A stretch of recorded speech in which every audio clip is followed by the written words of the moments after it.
नमस्कार सर्व 10वीत बसणाऱ्या विद्यार्थी मित्रांना शुभप्रभात.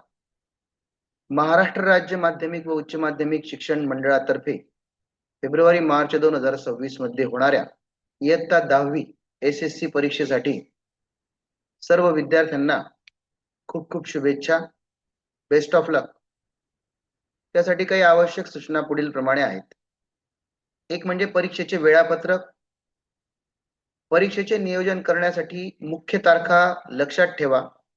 20 फेब्रुवारी 2026 ते 18 मार्च 2026 आणि प्रात्यक्षिक तोंडी परीक्षा 2 फेब्रुवारी ते 18 फेब्रुवारी 2026 या कालावधीत होतील.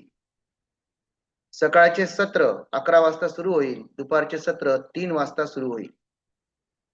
महाराष्ट्र राज्य माध्यमिक व उच्च माध्यमिक शिक्षण मंडळातर्फे ज्या 10वीच्या परीक्षा दिल्या जाणार आहेत त्याचं वेळापत्रक अधिकृत त्यांच्या वेबसाईटवर उपलब्ध आहे. याबरोबरच काही इतर सूचना. हॉल तिकीट प्रवेशपत्रासंबंधी आपलं हॉल तिकीट विद्यार्थ्यांनी शाळेतून मुख्याध्यापकांच्या सही शिक्क्यासह मिळवायचे आहे. खाजगी विद्यार्थ्यांनी ते बोर्डाच्या संकेतस्थळावरून डाउनलोड करायचे आहे. हॉल तिकीट मिळाल्यावर आपले नाव, आईचे नाव, जन्मतारीख, फोटो, स्वाक्षरी, परीक्षेचे विषय नीट तपासावेत. हॉल तिकिटावर काही चूक असल्यास त्वरित शाळेच्या मुख्याध्यापकांशी संपर्क साधावा. परीक्षेच्या दिवशी पाळावयाचे नियम. वेळेचे नियोजन. परीक्षा केंद्रावर पेपर सुरू होण्यापूर्वी किमान 15 मिनिटे आधी पोहोचणे आवश्यक आहे. आपल्याजवळ आवश्यक साहित्य ठेवावं. हॉल तिकीट, मूळ प्रत, स्वतःचे ओळखपत्र, निळे काळे बॉलपेन, पेन्सिल, रबर, कंपास पेटी सोबत ठेवा. काही वस्तू प्रतिबंधित आहेत. Mobile phone, smart watch, digital calculator किंवा कोणत्याही प्रकारचे छापील साहित्य परीक्षा केंद्रात नेण्यास सक्त मनाई आहे. उत्तरपत्रिका लिहिताना घ्यावयाची काळजी. प्रश्नपत्रिका आपल्या हातात मिळाल्यावर प्रश्नांची निवड करावी. सुरुवातीचे 10 मिनिटं प्रश्नपत्रिका नीट वाचावी. ज्या प्रश्नांची उत्तरे खात्रीशीर येतात ते आधी सोडवा.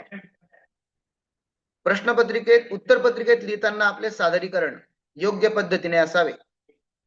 उत्तरपत्रिकेवर उत्तर लिहिताना प्रश्नाचा क्रमांक, उदाहरणार्थ प्रश्न क्रमांक 1 अ 2 ब स्पष्टपणे टाका. महत्वाच्या मुद्द्यांसाठी पेन्सिलने अधोरेखित करा, अंडरलाईन करा. आकृत्या काढताना विज्ञान भूगोलाच्या विषयात त्या ठिकाणी पेन्सिलने सुबक अशा आकृत्या काढा. सर्व प्रश्न सोडवा. कोणताही प्रश्न अनुत्तरित सोडू नका. काहीच आठवत नसल्यास त्या विषयाशी संबंधित मुद्दे लिहिण्याचा प्रयत्न करा. विद्यार्थी मित्रांनो, पास होण्याचे निकष नीट लक्षात ठेवा. विद्यार्थ्यांना प्रत्येक विषयात लेखी व अंतर्गत मूल्यमापन मिळून किमान 35% मिळवणे आवश्यक आहे. निकाल जाहीर करताना बेस्ट ऑफ 5 चे धोरण लागू राहील. म्हणजेच 6 मुख्य विषयांपैकी ज्या विषयात 5 विषयात जास्तीत जास्त गुण आहेत त्यांची टक्केवारी ग्राह्य धरली जाईल. सर्व विद्यार्थ्यांना परीक्षेसाठी पुन्हा एकदा शुभेच्छा.